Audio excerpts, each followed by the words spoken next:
Hello everyone and welcome back to my YouTube channel. Today we'll discuss Wolff-Kishner reduction.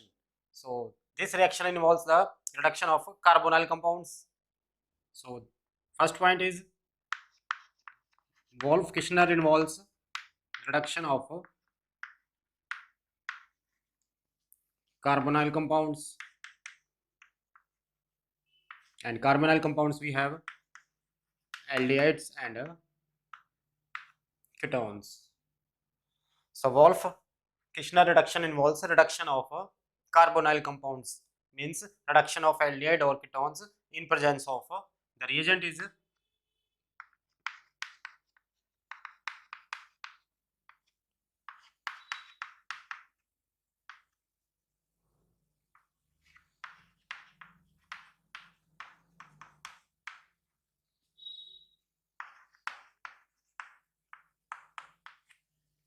the reagent is hydrogen with the alkali, or we can say this reaction takes place in a basic medium, and glycol acts as a solvent. Glycol is ethylene glycol, two alcoholic groups are there, it just act as a solvent. So reagent is hydrogen with the basic medium. In Clemenson reduction we have used acidic condition. Now here we have a basic medium. So this reaction involves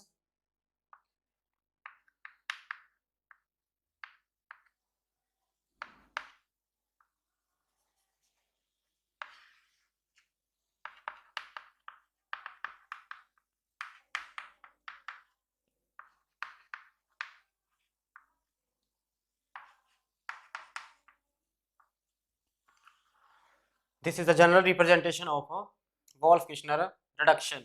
Carbonyl compounds are directly reduced to corresponding alkane. This double bonded oxygen is removed by hydrogen. Hydrogen here is a source of hydrogen, so it is a simply reduction. One step conversion of a carbonyl compound.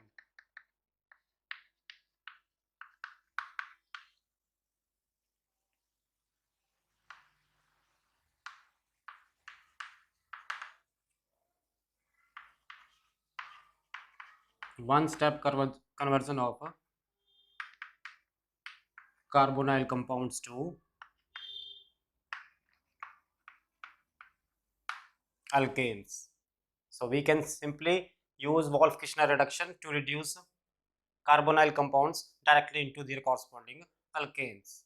But what is the mechanism of a Wolff-Kishner reduction? Let us understand with this with the real mechanism. So mechanism is,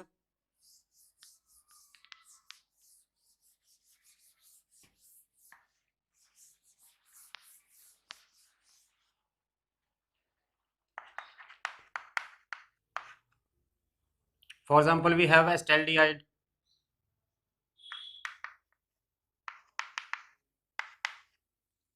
This is acetaldehyde, or we can say IUPAC name is ethanol. So when it reacts with hydrogen,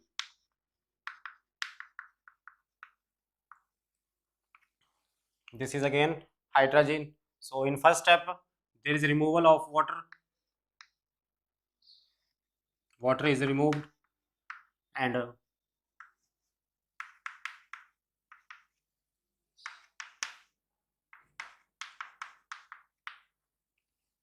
water is removed, and there is a new bond formation between carbon and nitrogen.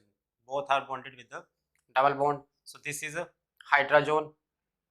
Here we have hydrogen, and the product formed is a hydrazone.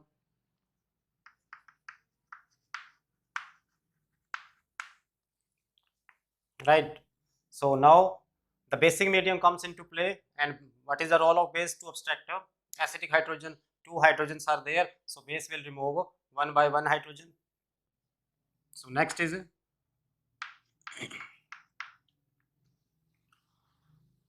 base comes into play.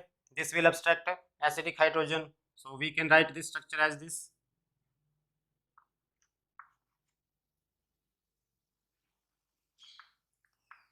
Two electrons are there.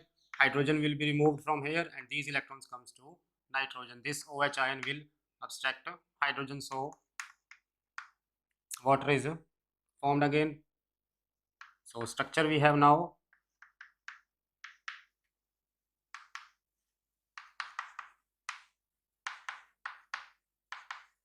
Now negative charge on nitrogen. Why? Because hydrogen is removed by base.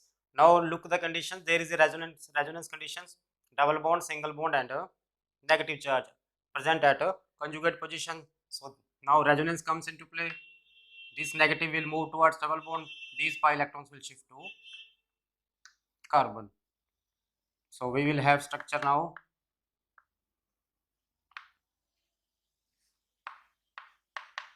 Negative charge on carbon. This bond becomes single, and this is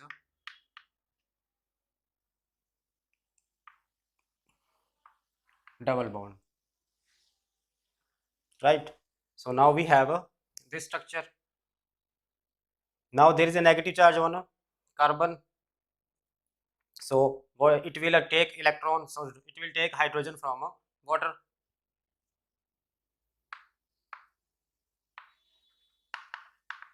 In water there is a proton. So now we will have another hydrogen we attach with carbon, single bond nitrogen, double bond NH. So one hydrogen is attached with the carbon. Now again base will come into play.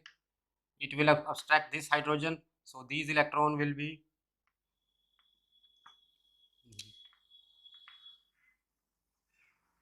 so now we have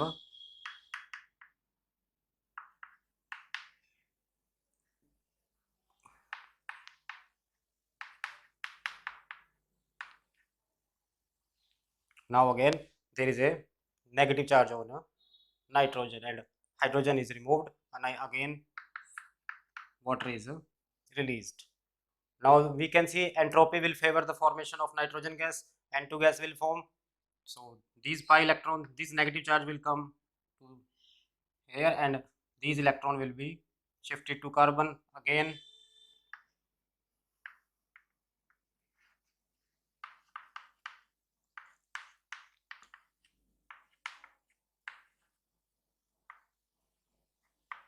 Plus nitrogen. So nitrogen is formed here.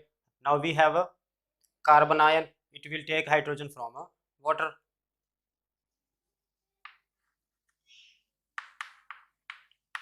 This H will be given to this carbon. So now we have finally